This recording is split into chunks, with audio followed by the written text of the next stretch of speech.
Родился Шарип Цуруев 20 января в 1963 году в селе Гирзель Гудермесского района. Предки его были выходцы из села Шуани. Всего в семье было 7 детей. Мама Шарипа была домохозяйкой, следила за семейным очагом. Отец Шарипа, Мавлади, как было заведено, содержал семью. Его герой нашей программы вспоминает довольно часто. И мой отец был в семье нами, в чеченской семье, очень авторитетен. Вы знаете, что в традиционных чеченских семьях культ отца и по сей день, и это очень хорошо. Он был очень серьезный человек, будучи механизатором.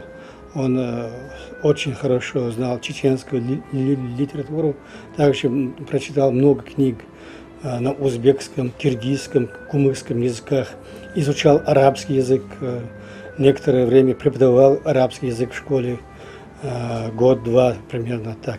И был имамом сел Гирзель и Нижний Гирзель в 90-е годы. Но роль вот в моей жизни для меня отец значил очень много. Наверное, в мире не было для меня и нет авторитета более, чем мой отец. Для меня он был самый высший авторитет среди тех, кто жив на этой земле. Все детство Шарипа Цуруева прошло в родном селе. Он очень любил играть в прятки, в традиционную мальчишечью игру войнушки, любил и в речке покупаться.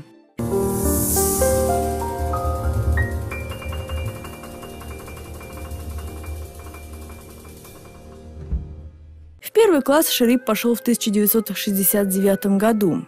Учился в одной из гирзельских школ. Больше всего он отдавал предпочтение русскому и чеченскому языку, литературе и истории. Наверное, опять-таки это связано с тем, что еще отец очень сильно был привержен литературе, фольклоре. Может быть, это было с этим связано, скорее всего. Хотя в то же время мне, может быть, даже легче давались так называемые точные предметы, такие как математика, физика. Закончил школу Шарип Цуруев в 1980 году.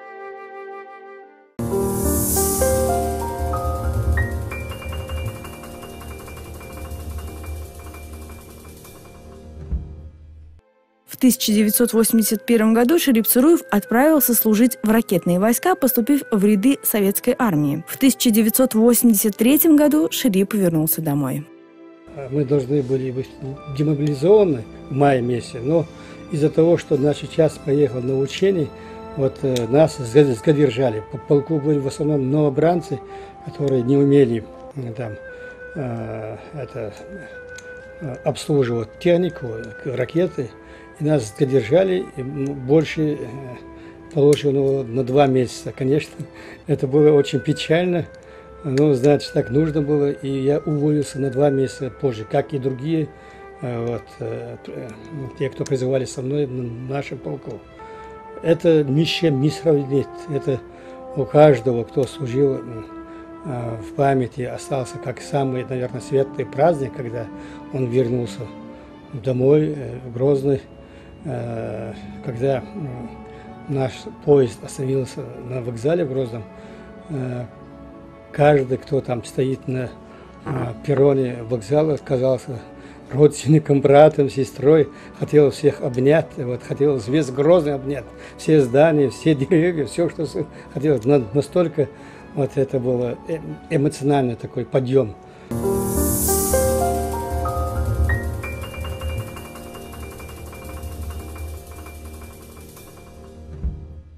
В 1984 году Шарип Цуруев поступил на русско-войнахское отделение филологического факультета Чечено-Ингушского государственного университета, который, как мы видим, является главной кузницей писателей и журналистов Чечни, начиная с 1957 года.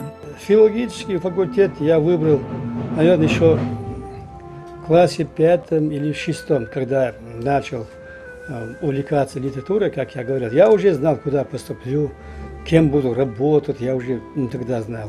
Я не думал о министерских креслах, не думал о большом состоянии. Я думал о том, чтобы закончить филологический факультет и работать где-то в редакции. В 1989 году он закончил высшее учебное заведение.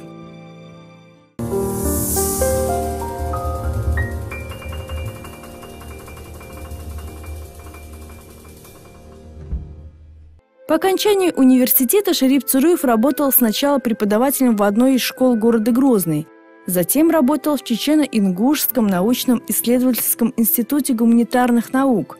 Некоторое время возглавлял коллектив Гудермесского педагогического училища и преподавал в Чеченском государственном педагогическом институте. Я работал в школе преподавателя, в СУЗах и в ВУЗе. И вот чем старше дети, тем интереснее работать я.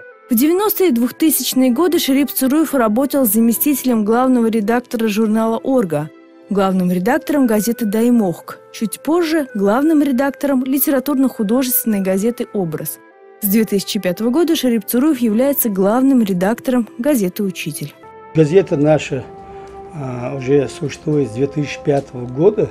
Она официальный статус – это республиканская, общественно-политическая и научно-просветительская газета. Мы также печатаем учебно-методические материалы.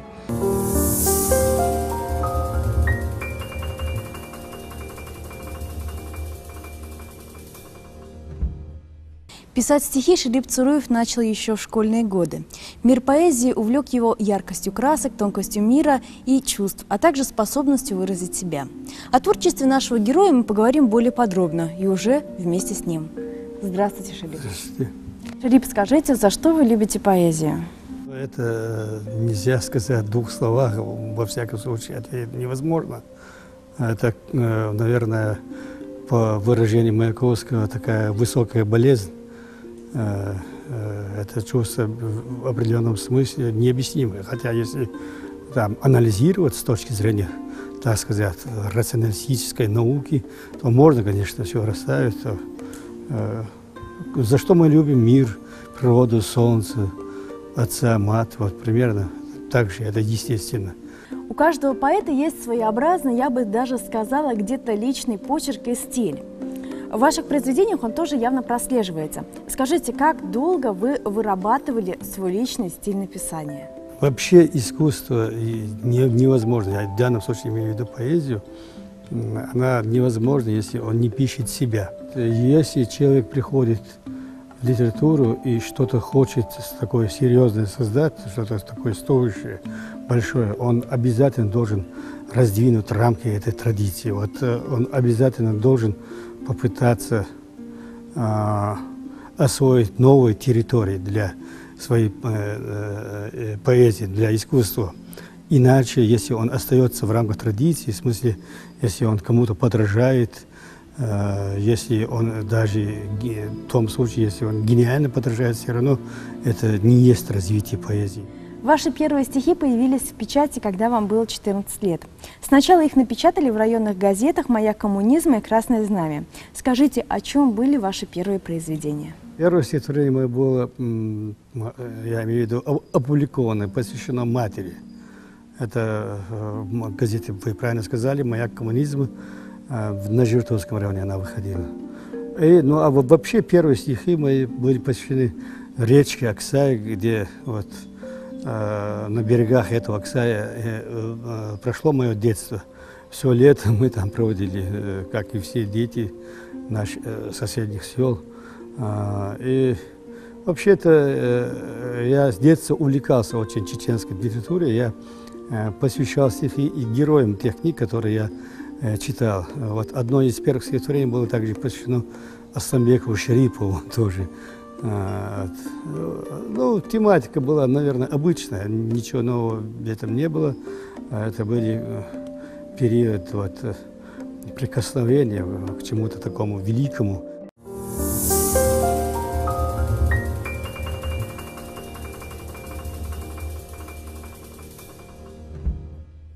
Вы можете зачитать одно из самых ваших ранних произведений?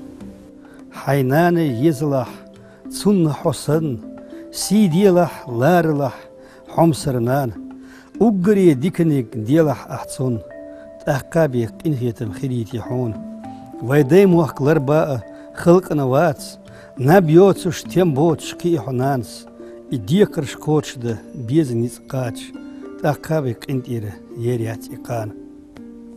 Такое было стихотворение. Это 1977 год. Я учился в 7 классе, кажется. Спасибо большое. Поэтического мастерства, я знаю, вы набирались на заседаниях литературного объединения «Прометей», членом которого вы стали в 1978 году, а в 1986 году старостой. Скажите, что это было за объединение? На первом же заседании, на которое я пришел, на заседании я прочитал свои стихи. Они очень, к моему удивлению, похвалили меня и сразу же приняли членом Прометея. А когда третий раз, кажется, я пришел на очередное заседание, меня не пустили в университет, сказали, Прометей закрыли. В 1982 или 1981 году возобновили деятельность Прометея уже при обкоме Волгсм и Союзе писателей Чеченской Республики. Я, когда вернулся из армии и поступил на первый курс университета, сразу же, естественно, это было для меня, пошел в Прометей, стал активным членом Прометея. И через несколько лет меня избрали старостой. В 80-е и 90-е годы 20 века и в начале 21 века ваши стихи были опубликованы в ряде поэтических сборников молодых поэтов, такие как «Утренний час», «При солнечном затмении», «Возвращение» и антология чеченской поэзии. Скажите, по какому принципу отбирались туда произведения и какие из них вошли в эти сборники? Отбор был тогда. И пивших было много, и тех, кто серьезно занимается литературой, тоже было много образованных, таких одаренных людей. И естественно, был такой более-менее такой принципиальный отбор, строгий отбор, можно сказать. Но, наверное, они посчитали, что стоит мои вещи публиковать. Я еще студентом был, мои стихи были опубликованы в 2 коллективных сборниках, будучи студентом. У вас вышли 3 авторских сборника. «Останься, Чечня» в 1992 году, «Поверь, Отчизна» в 2002 году и в 2011 вышел сборник «Мелодии сладкой печали». Расскажите, пожалуйста, поподробнее об этих сборниках и прочитайте нам что-нибудь из ваших произведений. В первом сборнике это стихотворения в основном написаны в 80-е годы. Они в основном студенческие годы написаны.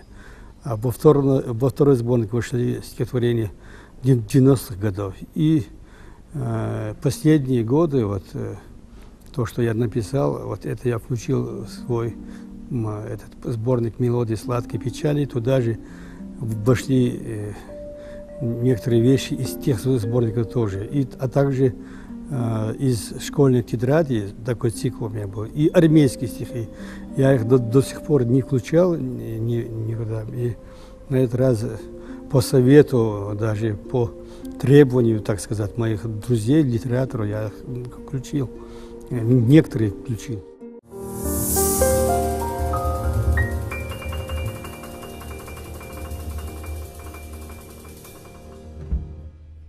Скажите, что вы планируете выпустить в ближайшее время? В ближайший год-два я планирую издать несколько книг. Это в этом году Союз писателей Чеченской Республики планирует выпустить книгу моих литературно-критических и публицистических статей на русском и на чеченском языке. Также я хочу издать книгу переводов на русский язык и произведений, написанных на русском языке, непосредственно на русском языке, а также сборник переводов.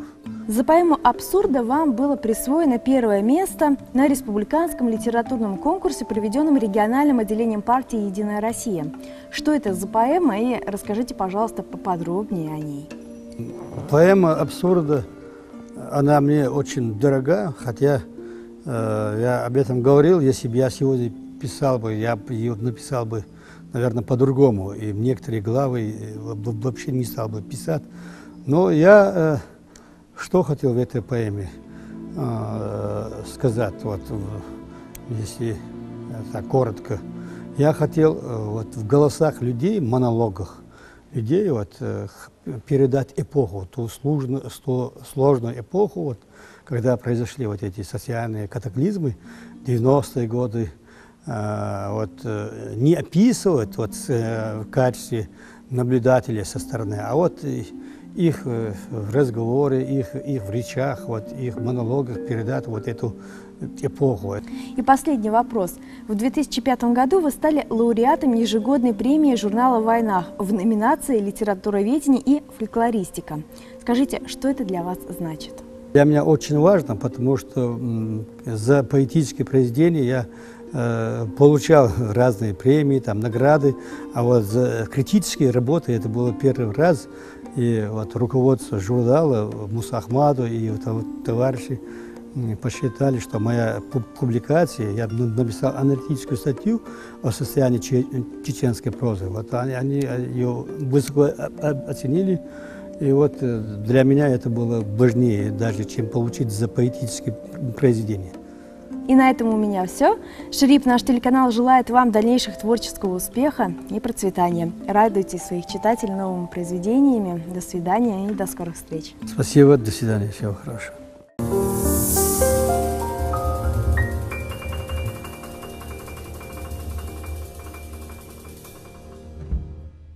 Творческая индивидуальность и талант Шерипа Цуруева особо ярко выражается в поэзии. Отвечая на вопрос, что нужно творческому человеку для счастья, Шерип Цуруев говорит, это признание его заслуг. Не нужно скупиться на похвалу музыканту, живописцу, поэту, да и просто любому мастеру своего дела. Очень часто мы оставляем хорошие слова для поминальных речей, а любой человек нуждается в нашем теплом участии еще при своей жизни. Вы смотрели программу «Книга жизни», и с вами была я, ее автор и ведущая Зарина Халикова. До новых встреч!